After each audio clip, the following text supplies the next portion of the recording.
9 members of the Minneapolis City Council pledged their support for dismantling the city's police department, representing a veto-proof majority of the 13 council members.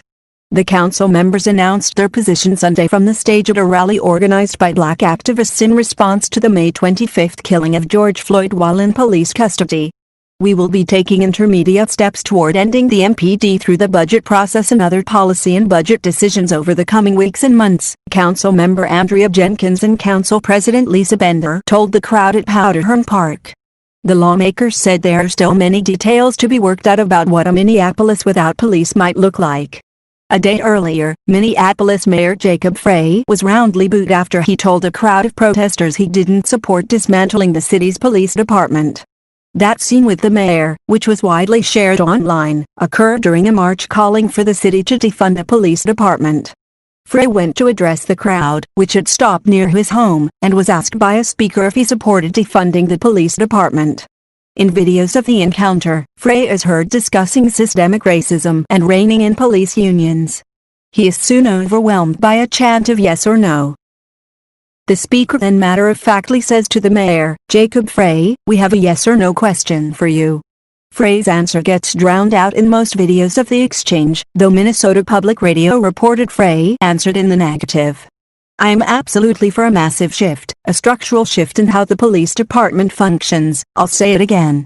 And as for abolishing the entire police department, no, I'm not, and I'll be honest about that, too, Frey said. The throng then breaks out in cries of go home, Jacob, go home.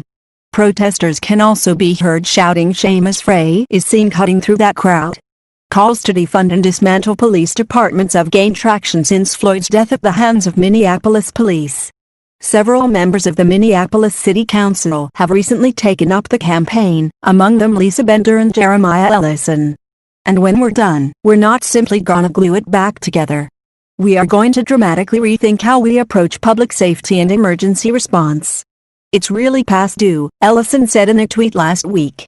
Minnesota Democratic Representative Ilhan Omar has also joined calls to dismantle the Minneapolis Police Department.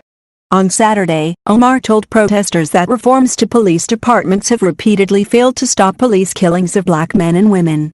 We've all seen what happens when good people of good conscience say, let's invest in diversity training, said Omar.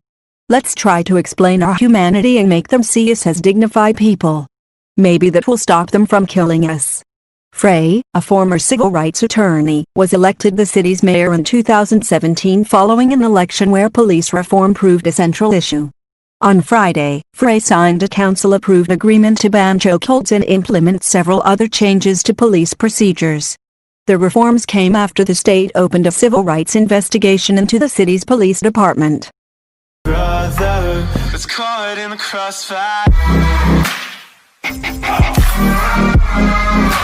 It's caught in the crossfire.